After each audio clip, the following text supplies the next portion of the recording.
Bien, buenos días con todas y con todos. Buenos días. Soy Luis Yuen, pastor de la Iglesia Bíblica Bautista Jesús da Vida. Nosotros venimos trabajando ya algunos años en esta congregación llena de amor, con gente muy linda. Y espero que esta mañana nuestros amigos y hermanos se puedan ir añadiendo y compartiendo con nosotros, ¿no? Como siempre, orando por este querido Perú, para que este momento difícil que estamos viviendo pase pronto, ¿no? Y yo sé que así será. Nosotros que de una u otra manera compartimos la palabra, animamos a todos nuestros hermanos, a nuestras amadas iglesias a orar. Yo creo mucho en la oración, creo en el poder de la oración y creo en lo que Dios hace. Antes de entrar a nuestro tema, mientras, como dije, algunos se nos van añadiendo y van tomando la señal con nosotros, estén orando. Como dije la vez pasada, estoy hablando con un pastor amigo, vive en los Estados Unidos, nos conocemos muchísimos años. Estamos empezando a orar por un proyectito, tener un canal donde podamos compartir con ustedes tiempos de estudio, de prédicas, de entrevistas, de aprendizaje. Yo creo que la experiencia que humildemente hemos podido alcanzar más de 30 años con mi consiervo, la podemos volcar con mucho amor y cariño para todos ustedes. Durante estos días algunos me escriben por el WhatsApp, me dicen, pastor, que puedo leer, que puedo estudiar, que podemos aprender. Y se ve una necesidad, ¿no? Se ve una necesidad de aprendizaje. Y para eso creo que todos estamos como pastores y maestros involucrados en este desafío. También quiero aprovechar para saludar a todos mis hermanos de la iglesia, a los Benítez, a los Rossi, a Sandra, a Mae, a Julita, a Fernando y Juancito, que son nuestros diáconos, a nuestros hermanos de Venezuela, a Ruth, a Maribel, Johnny, Lino, y también a nuestra hermana Gigi, que estuvo pasando un momento difícil. Creo en la oración. Creo que todos estamos orando. También quiero aprovechar para saludar a lo largo de estos años. He bautizado a muchas personas y he tenido la bendición de casar a varios, ¿no? Entre ellos a un amigo, querido hermano, a quien aprecio y nunca me cansaré de agradecerle, a José Caro y a Linda, a otros que están ya fuera del país, a Coqui del Carpio, a Freddy del Carpio, a Harry Sosa, gente que no veo tiempo, pero que siempre hay un lazo, una amistad, y creo que eso no se pierde nunca.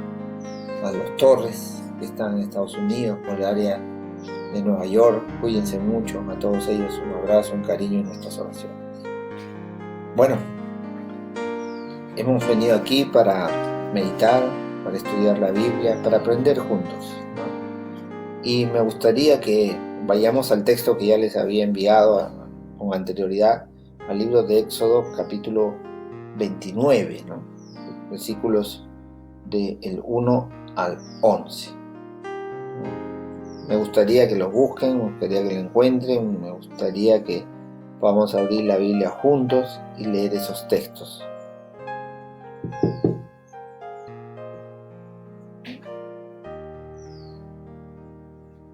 ¿Nos van buscando? ¿Nos van encontrando?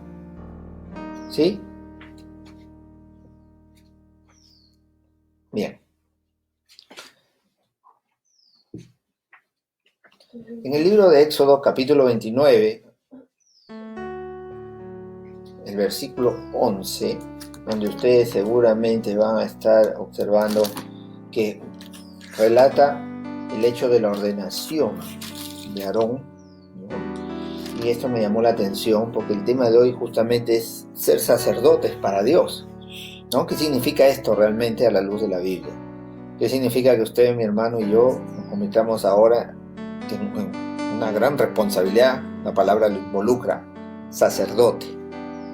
Son los que ofician las cosas sagradas, son aquellos que tienen una preparación para justamente compartir ese mensaje de esperanza y de luz a las personas, para darles un consejo sabio, para ser guiados justamente a la luz de las Escrituras y poder encontrar el camino de su vida, el rumbo precisamente con el texto y la sabiduría de Dios.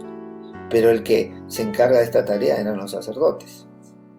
Aquí encontramos el oficio sacerdotal en Éxodo capítulo 29 y el texto nos dice: esto harás con ellos, para consagrar, para que sean mis sacerdotes. Interesante, empieza con una palabra muy seria, que es la consagración.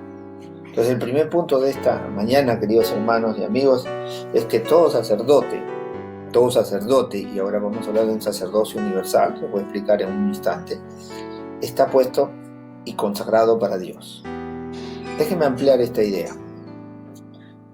Cuando usted lee el texto del Nuevo Testamento y nos referimos a la primera epístola de Pedro, capítulo 2, versículo 9, es el apóstol Pedro en los que va a nombrar a Israel, esta Israel nueva, esta Israel espiritual, que es la iglesia, que es usted y yo, todos los que hemos renacido en Cristo. Se nos llama nación santa, pero luego aparece como un real sacerdocio. Observen las palabras: real sacerdocio. Si comparamos esto con el Antiguo Testamento, recordemos que el sacerdote era de la familia de Aarón, los descendientes de Aarón, con ciertas características que ahora no voy a tener tiempo para explicar, pero sí por un linaje de sangre, eran los herederos de esto que se llamaba el sacerdocio arónico. En el Nuevo Testamento, la idea se amplía. Se deja de lado el linaje de sangre, se deja de lado el linaje de Israel y se pasa al sacerdocio universal. Queridos hermanos, ¿saben lo que esto significa? Significa que todo aquel que conoce la palabra, que tiene un encuentro sincero con Dios, que ha decidido tomar dentro de su camino de fe que solo hay un Salvador, que es Cristo, y en virtud de ese concepto abre su corazón a Dios, empieza, escúcheme bien, a ser un sacerdote o una sacerdotisa, si es mujer, de Dios. El sacerdocio es universal, tanto para el hombre como para la mujer, que están redimidos en Cristo. La Biblia le llama real sacerdocio. Entonces, mi querido hermano, el sacerdocio no es de pastores, no es de los líderes, no es de los que nos aconsejan, no son que ellos están en un pedestal superior a mí, como es pastor o como es ordenado, o llámele el título que usted quiera en su iglesia, y tiene prerrogativas que usted no tiene. No, eso de ninguna manera. No existe eso en la Biblia. En la Biblia todos somos sacerdotes de Dios. Por eso le decía, somos sacerdotes para Dios. Ese es el título que he empleado esta mañana para esta enseñanza. Usted y yo somos sacerdotes. Y ese hecho de estar bajo la investidura sacerdotal implica que usted está consagrado, tal como lo era en Éxodo capítulo 29, versículo 1, el cual lo refiero y dice acá: para consagrarlos, para que sean mis sacerdotes. Entonces déjeme decirle que la Biblia menciona la consagración como un punto principal, como uno de los vértices más claros en la Biblia, para poder constituirse en sacerdote. Ahora, ¿qué significa la consagración? La consagración, mi querido hermano y hermana, en palabras muy sencillas, significa que un objeto o una persona van a ser separados para tener una exclusividad, ¿me entiende? Exclusividad. Algo es exclusivo cuando se usa con un solo fin determinado y no más nada. Entonces esa exclusividad nos hace consagrarnos para Dios.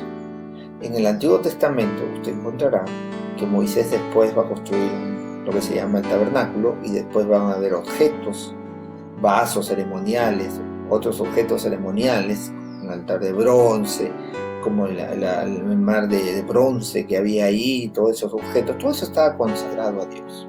Imagínense, se lo voy a ilustrar de esta manera, imagínense hasta qué punto era la consagración, que estudiando la Biblia, en el libro de Daniel, capítulo 5, versículo 1 y 2, escúcheme bien, el libro de Daniel, el rey Belsasar, heredero de Nabucodonosor, el rey Belsasar, decide hacer un fiestón, un festín de esos de la realeza, de esos que no se ven todos los días.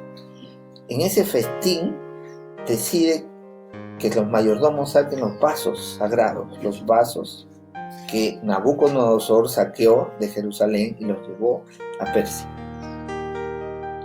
Cuando está en medio de la fiesta, se hace todo un proceso de manifestación divina, una epifanía, una manifestación de Dios. Dios aparece con una mano gigantesca y escribe en la pared una inscripción que ustedes conocen, Menen Menen Tekel Parsi. Ante esto, el rey reacciona y se desata un juicio de Dios contra este rey. ¿Y sabe por qué? Porque había tocado los objetos sagrados y consagrados a Dios. Fatal, fatal. No se puede, escúcheme bien, no se puede tocar los objetos sagrados, no se puede sacar algo que está consagrado a Dios y usarlo en lo profano, usarlo en lo secular. Decidir que este objeto o esta persona o esta vida pueden ahora servir al mundo y a Dios a la vez. Eso no debe ocurrir ni puede ocurrir. La consagración entonces es un tema muy serio. Usted es un sacerdote de Dios. Usted, mi hermana, es una sacerdotisa de Dios. Usted está consagrada al Señor. Sí puede estar en su casa, sí puede estar cocinando, sí puede estar yendo a cumplir sus tareas si usted trabaja, pero igual está cumpliendo la función de un sacerdote. Por lo tanto, está consagrado a Dios. No es el día domingo nada más. Es la extensión de toda nuestra vida en todos nuestros ámbitos. Familiar, laboral, eclesial, amical. En todo ámbito donde usted se desempeña, ahora ya lo sabe, usted está consagrado para Dios. Porque esa es la responsabilidad de todos aquellos que ejercemos la función de sacerdote. Y como lo dije, y lo vuelvo a hacer de nuevo con énfasis, hay en la Biblia una intención de sacerdocio universal. Todos tenemos la función sacerdotal. Desde que hemos sido constituidos hijos de Dios, nos convertimos en un real sacerdocio consagrado para Dios. Luego, en el capítulo 29, encontramos, la Biblia habla, dice acá, y pondrás y llevarás a Aarón a sus hijos a la puerta del tabernáculo de reunión y lo lavarás con agua. Y el agua en la Biblia tiene múltiples significados, múltiples. Basta recordar, por ejemplo, que en los tiempos de Juan el Bautista, el rito de iniciación era el bautizo. ¿Qué significa esto? Que simbólicamente la persona que se arrepentía era sumergido, la palabra bautizo así lo indica, era sumergido en agua y por lo tanto simbólicamente limpio. En la Biblia aparece muy fuerte la idea que el agua, uno de los significados fundamentales de la Biblia acerca del agua, es que produce limpieza.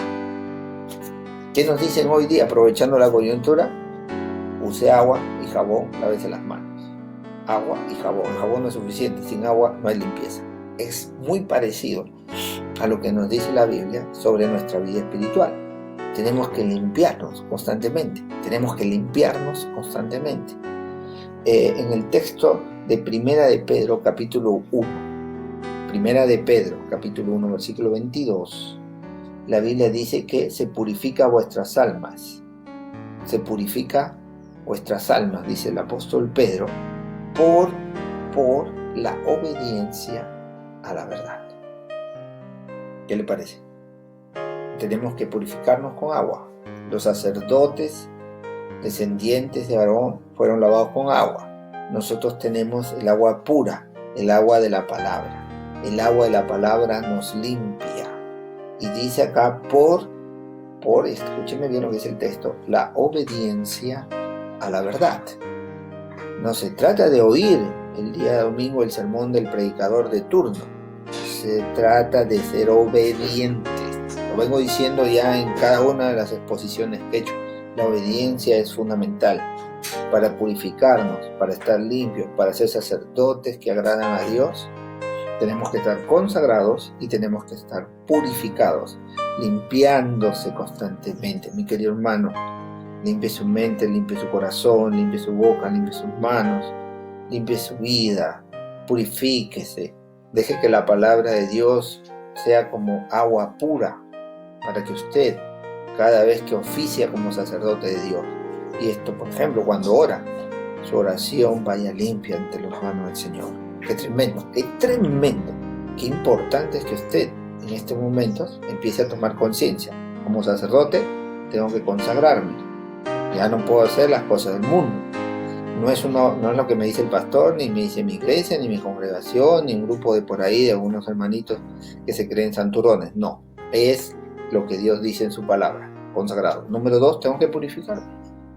Los sacerdotes, antes de oficiar, hacían un lavado simbólico. Había el mar de bronce, era una estructura preparada con agua para que el sacerdote, delante de todo el pueblo, se limpie, se purifique. Entonces, mi hermano querido, mi hermana querida, tienes la palabra, que es agua pura. Deja que esa agua pura limpie tu corazón, limpie tu conciencia, limpie tu vida. Sigamos avanzando. Cuando escuchamos en Éxodo 29 ahora, ¿no? Acá la Biblia nos habla, dice el verso 5, y tomarás vestiduras, y vestirás a Aarón con la túnica, el manto del efod y el pectoral, y la ceñirás con el cinto del efod, ¿no? Esta construcción del atuendo del sacerdote me hace pensar en algo, las vestiduras. Una vez que estás limpio, una vez que estás purificado, una vez que estás consagrado, viene sobre ti una vestidura. El efod era una vestidura de lino. Alguna vez hemos cantado un corito que dice así, ¿no? Vestidos de lino fino y resplandeciente. ¿Se acuerdan de aquel corito? Lino fino y resplandeciente, dice. ¿Y de dónde nace esta idea en esta frase, este corito que cantamos? Pues nace de Apocalipsis. Cuando usted lee Apocalipsis capítulo 7, escúcheme bien, anote ese texto por favor. Apocalipsis capítulo 7, versículos 9 y 10. Usted va a encontrar una multitud, escúcheme, multitud, miles de millones. ¿Cuál es el detalle? Que están vestidos con vestiduras blancas, resplandecientes. Y eso me hace pensar que todo sacerdote siempre está vestido de blanco y es impecable. Está consagrado, está purificado, ahora está vestido de lino fino, resplandeciente. Observe que eso está, como dije en el detalle, Apocalipsis 7, 9 y 10. Y toda esa multitud, ¿qué hace? Hace una función sacerdotal. Todos ellos alaban y glorifican al Cordero de Dios. Bendito sea Dios, bendita sea su palabra. Aquí está el meollo del asunto, mi hermano. Todo sacerdote está constituido para Dios. Y una de las funciones principales que le toca hacer es glorificar el nombre de Dios. Ahí está. Examínelo usted, estúdielo usted y profundice este mensaje. Número 3. También encontramos que hay una unción. El sacerdote también va a ser ungido. El versículo 7. Éxodo 29, 7. Éxodo 29, 7, por favor. Dice, luego tomarás el aceite de la unción. Tomarás el aceite de la unción y lo derramarás en la cabeza y lo ungirás. Excelente. ¿Quiénes eran ungidos? ¿Recuerda usted en el Antiguo Testamento? La unción es un simbolismo fuerte de autoridad sobre la persona ungida. Cuando el primer rey de Israel, Saúl, aparece en la escena política, es ungido. ¿Se acuerdan? El rey David es ungido. Los reyes eran ungidos. Entonces, este acto simbólico del ungimiento hace que deposite una autoridad, sea política, espiritual, sobre esa persona ungida. En el caso de los sacerdotes, era una autoridad religiosa. Este está consagrado, está purificado y ahora es ungido. Tiene la autorización de Dios, la unción. Los sacerdotes eran ungidos. Encontré un texto, ahora extrapolando al Nuevo Testamento, encontré un texto en 1 de Juan capítulo 2, Primera de Juan, capítulo 2, el versículo 20, donde nos dice que la unción sobre el cristiano de hoy, en este contexto ya del nuevo pacto, del Nuevo Testamento, de un sacerdocio universal, la unción sirve para conocer todas las cosas. ¿Qué le parece? Usted ya ha recibido una unción de parte de Dios. Yo no tengo que pedírsela a mi pastor, no tengo que pedírsela a ninguna autoridad espiritual. Dios es el que me unge. Y en esta unción, dice la Biblia, viene la sabiduría para entender todas las cosas. Bendito sea Dios de nuevo. Encontramos que la unción aquí no solamente me da autoridad, sino me permite conocer los misterios de Dios. Algunos me dirán, pero a veces yo no entiendo la Biblia, ¿cómo eso que salen en la televisión, en YouTube, en las redes, cómo pueden estudiar tanto? ¿Sabe qué? Es porque tomaron en serio la unción y decidieron estudiar la Biblia en serio. Yo estoy convencido, querido hermano, que Dios no tiene preferidos, aquellos que buscan su sabiduría, aquellos que se empapan de la palabra de Dios, aquellos que se consagran y se purifican y de verdad buscan los caminos de Dios, la unción va a fluir. Si usted, mi hermano querido, con todo respeto, es flojito, no estudia mucho la Biblia, no ora, tiene poco tiempo con Dios, siempre está ocupado en otras cosas y parece que nada le alcanza, a pesar de que ya estamos más de 2 semanas metidos en la casa, aquí hay un problema que resolver. La unción es para todos y usted puede tenerla si la busca, y si la busca la va a encontrar. Esa unción está lista para que usted pueda entender todas las cosas, la Biblia lo dice, para entender y poder así enseñar y predicar la palabra de Dios como buen sacerdote. Y dicho esto, continúa todavía. En el versículo 10, Éxodo 29, versículo 10, el versículo 10 dice: después llevarás el becerro delante del tabernáculo de reunión, y Aarón y sus hijos, y pondrán sus manos sobre la cabeza del becerro, y matarás al becerro delante de Jehová a la puerta del tabernáculo. ¿Qué significa esto? Todo sacerdote tiene que limpiarse. No hay sacerdote humano que primero no limpie sus pecados antes de oficiar como sacerdote de Dios. Aarón y sus hijos tenían un becerrito. ¿Y por qué poner sus manos sobre la cabeza del becerro? Porque en ese momento se está cumpliendo otro simbolismo bíblico. Un animalito inocente está derramando su sangre en mi lugar. Observe el detalle.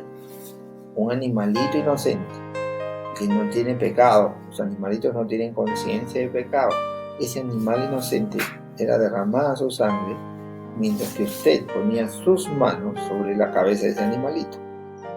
Él derramaba su sangre, entregaba su vida por nosotros. Eso está en toda la Biblia. Podemos recordar a Abraham sacrificando a Isaac y cómo aparece justo un carnerito en ese momento. Podemos recordar ya la expiación, donde era ofrecido un carnero simbólicamente por todos los pecados de Israel. Podemos ir al Nuevo Testamento y encontrar a Juan el Bautista declarando de Jesús: este es el Cordero de Dios que quita el pecado. Ya nos acercamos a Semana Santa, entonces usted puede darse cuenta que el simbolismo del Cordero es fuerte en la Biblia, pero tiene que ser derramada la sangre de ese Cordero para que sea eficaz. Todo sacerdote, recuerde esto, todo sacerdote, antes de oficiar como sacerdote, antes de entrar en los lugares sagrados, en el atrio del Señor y por las puertas con alabanza, como dice el Salmo 100, y luego entrar al lugar santo, al lugar santísimo, mi querido hermano, mi querida hermana, tenemos que limpiarnos. En Primera de Juan, capítulo 1, versículo 9, la Biblia nos dice: si confesamos nuestros pecados, Dios es fiel y justo para perdonarnos y limpiarnos de toda maldad.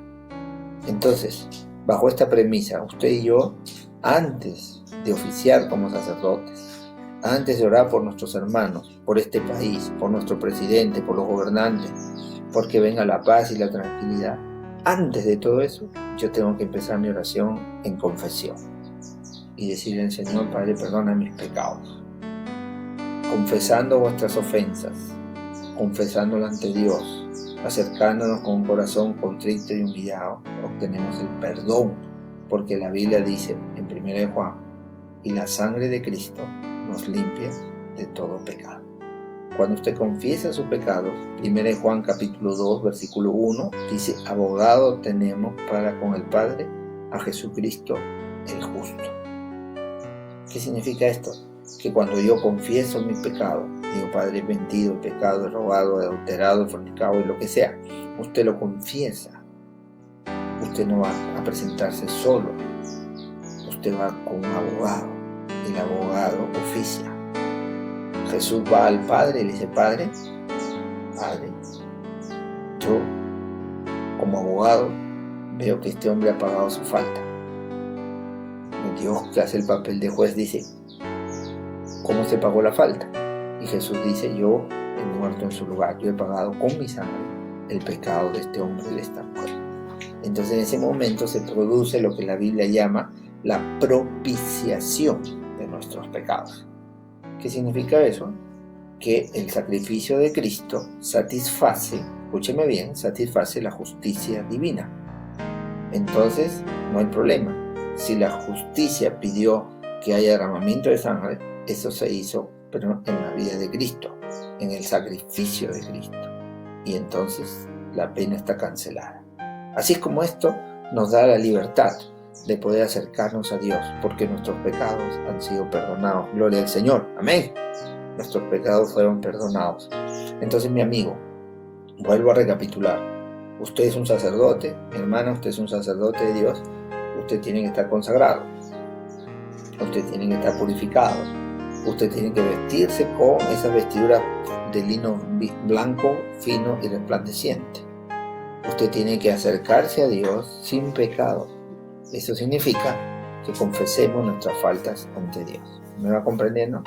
Bien, voy a entrar ahora a un punto un poco más de qué funciones, qué tareas sacerdotales hacían estos hombres en el Antiguo Testamento y que también nos competen a nosotros, porque somos sacerdotes. Entonces, anote, tenemos tres funciones, anótelas por favor. Anote las tres funciones que tenemos como sacerdotes. La primera, todo sacerdote se convierte en un líder que guía a los demás. Repito, un líder que guía a los demás. Un líder que guía a los demás. No cabe duda que todo sacerdote es un hombre sabio. Es un hombre sabio. Ese hombre sabio es aquel que de su boca sale la sabiduría. En el Antiguo Testamento, en el libro de Malaquías, encontré esto. Escuche. Porque los labios del sacerdote han de guardar sabiduría. Mira, los labios del sacerdote han de guardar sabiduría, y de su boca el pueblo buscará la ley, porque es mensajero de Jehová. Libro de Malaquías. Tremendo texto que de verdad a uno lo hace pensar tan profundamente este sacerdocio. Dios dice: de su boca el pueblo busca la ley. El sacerdote por sí era un teólogo, era un estudiante del Antiguo Testamento, era alguien que conocía el Antiguo Testamento. Y ustedes conocen la Torá, que es el nombre judío, pero había interpretaciones hechas por eruditos. Entonces ese trabajo teológico de interpretar los textos, de digerir los textos, de examinarlos y repensarlos, meditarlos, y luego de una manera sencilla, de una manera fácil, hacerle entender a las personas, era la tarea del sacerdote. Es lo que usted tiene que lograr hacer. Usted también está llamado a que de su boca salga palabra, no palabra tuya, no de experiencia. Yo no vengo aquí a contar lo que me pasó la semana pasada o experiencia, lo puedo hacer, pero el meollo de esto no soy yo, es la palabra. Y cuando estudiamos la palabra encontramos que Dios nos dice que todo sacerdote debe de su boca salir palabras sabias. De su boca debe salir la guía. Es mensajero de Dios. Tremendo pasaje en la Biblia en Malaquías. Entonces, es muy importante que usted se vuelva muy serio en el estudio de Dios. Por eso, aprovecho a hacer un paréntesis. Sigan orando. Quiero promover e incentivar lo poco que sé, compartirlo con todos. Estoy orando por formar un canal en YouTube con mi querido hermano y consiervo y lograr entrevistas con gente que conoce mucho de la Biblia, de poderle lo que hemos estudiado en estos 30 años que ya pasó, 3 décadas, compartirlo con ustedes, dar cursos de liderazgo, cursos de estudios teológicos, y se los vamos a dar de la manera más sencilla. Porque no se trata de lucirse, no se trata de hablar un lenguaje exquisito donde todos dicen, ¡aso, cómo sabe! Y yo les pregunto, ¿y qué entendieron? Nada, pero por lo que veo saben.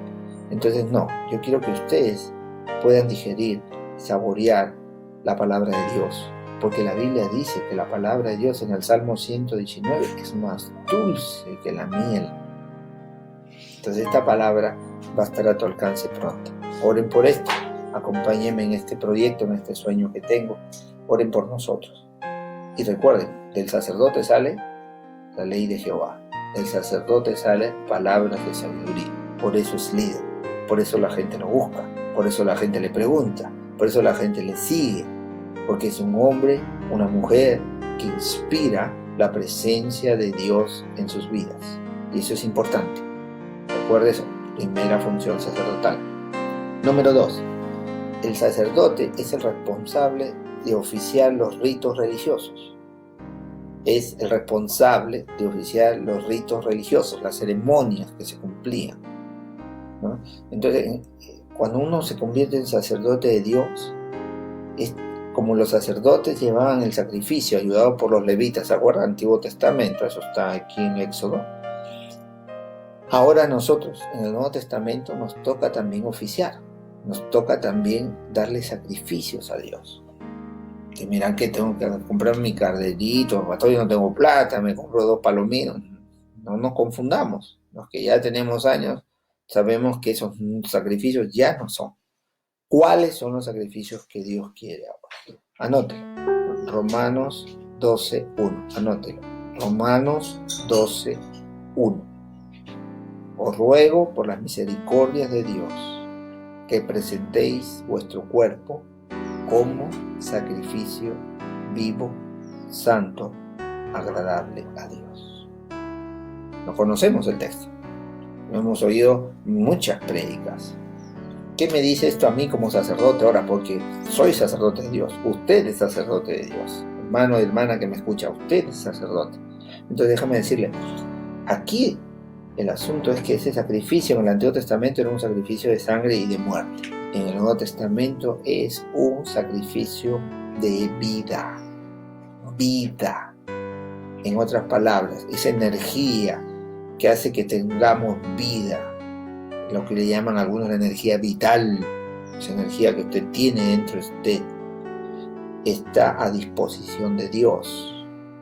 Sus dones, sus talentos, sus habilidades, sus competencias y capacidades. En resumen, todo lo que usted es se debe convertir en un sacrificio vivo.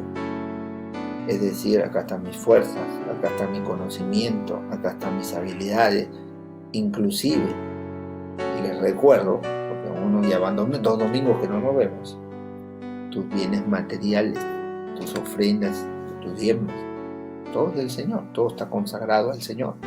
Lo importante es que nos demos cuenta que como sacerdotes de Dios somos los responsables de oficiar ritos y ceremonias que agradan a Dios. El primer sacrificio somos nosotros mismos. El segundo aparece en el libro de Hebreos, capítulo 13, el versículo 15. Repito, Hebreos, capítulo 13, versículo 15. donde dice que ofrecemos a Dios sacrificio de alabanza. Vuelve a aparecer la palabra, sacrificio. Hago hincapié ahora. Un sacrificio es algo que nos cuesta, es algo que nos invita a pensar que no de lo que me sobra, sino lo que es mi esfuerzo, mis primicias, lo primero. Eso es un sacrificio.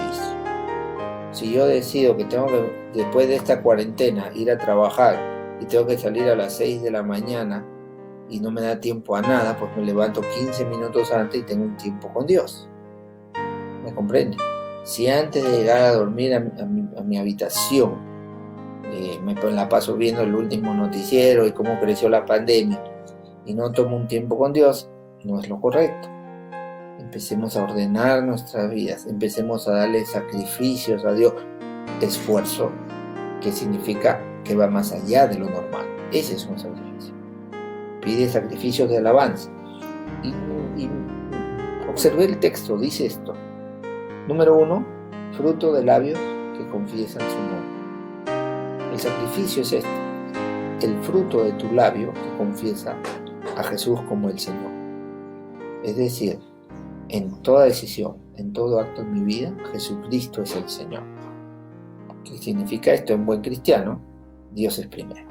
Eso es lo que significa. Dios debe ser la principal fuente de inspiración de tu vida. Y número 2 dice, y de hacer el bien y la ayuda mutua, no se olviden. De hacer el bien y la ayuda mutua, no se olviden. Una hermana de nuestra iglesia, no la menciono por nombre, pero es una linda hermana. Ha tenido el gesto, la amabilidad, el amor de cristianos, de poder hacer extensivo una ayuda a otros hermanos.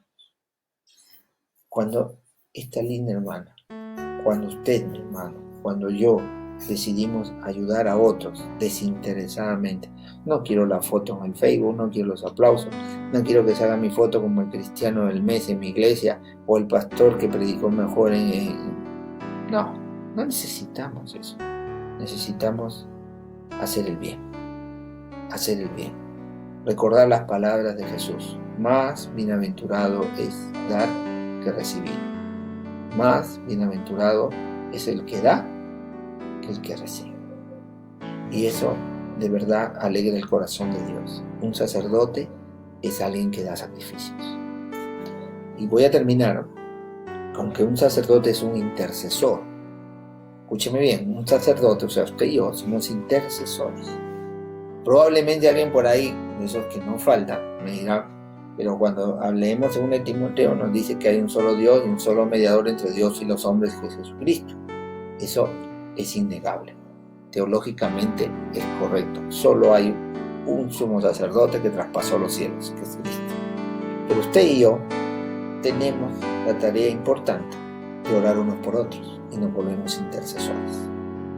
Cada vez que te has arrodillado, mi hermano, en tu cuarto, en tu pieza, has cerrado tus ojos en una reunión de la iglesia y has invocado el nombre de Dios y dice bendice a Miguel, bendice a Teresa, bendice a Ana, bendice a Luis, bendice a Felipe, a María, a Josefa. Cada vez que has hecho eso, has encendido el incensario de Dios, que son las oraciones de los santos, te lo saben, el libro Apocalipsis.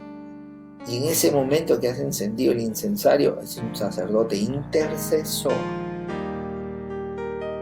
No es correcto orar solo por mí, mi familia, mis necesidades y el resto, que Dios los ame. Somos intercesores, todo sacerdote intercede uno por otro, uno por otro. Mi hermano, ¿cómo es tu lista de oración? ¿Por quiénes estás orando? ¿Por quiénes estás intercediendo? ¿A quiénes están en esa lista que de verdad de corazón dice, Señor, te pido por este hermano, por esta hermana que está mal de salud, que no tiene un pan en este momento, que se quedó sin trabajo, que tiene una enfermedad mortal, o quizás quiere irse de viaje, o tiene un proyecto? Yo te pido que tú le concedas la petición en su corazón. Usted, mi hermano, es un intercesor, usted es un sacerdote. Los sacerdotes interceden. No quiero cansarlos, pero quiero terminar leyendo 2 de Crónicas 30, 27.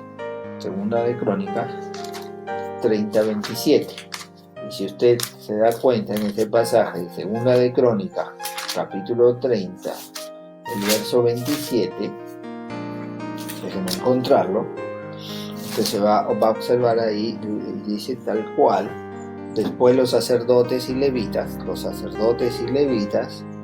puestos en pie, bendijeron al pueblo. ¿Se dan cuenta? Los sacerdotes trajeron una bendición orando por el pueblo, y la voz de ellos fue oída, y su oración llegó a la habitación de su santuario. Nos preguntamos, ¿qué santuario? ¿Qué es un santuario?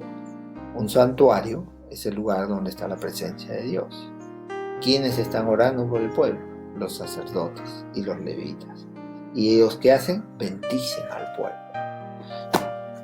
Te das cuenta que de tu boca sale bendición. Te das cuenta que de tu boca puede salir una oración poderosa, que puede hacer que un hermano enfermo se levante, que un hermano sin trabajo, al terminar la cuarentena, encuentre un lugar donde ganarse el pan de cada día. Que un hermano postrado en una cama al hospital lo veamos caminando. Eso es fruto de tu oración. Esa es tu intercesión sacerdotal. Hermano lindo, tenemos 3 cosas que hacer y son importantes. Tenemos que guiar al pueblo con la palabra. Segundo, tenemos que oficiar ceremonias. Recuerda, los sacrificios de alabanza son tuyos. Y tercero, tenemos que interceder. Nunca cese nuestros labios de interceder unos por otros. Gracias por escucharme, gracias por atenderme, gracias por permitirme estar en sus casas. Y a todos mis hermanos lindos, gracias. Ya nos volveremos a ver, estaremos juntos, nos daremos un abrazo, nos sentiremos hermanados, seguiremos la lucha, porque la iglesia del Señor no se detiene. Oremos. Gracias te amo, Señor, por tu palabra. Gracias porque nos has constituido en sacerdotes tuyos. Permítenos cumplir ese sacerdocio a la altura de la exigencia, a no rebajar para nada la valla que tú nos has puesto y ser cumplidores de este sacerdocio que nos honra, que nos bendice, pero que también trae responsabilidad. Que cada hermano o hermana haga el mejor sacerdocio que pueda en su vida, para la gloria de Dios. Gracias por estar con ustedes y nos veremos pronto.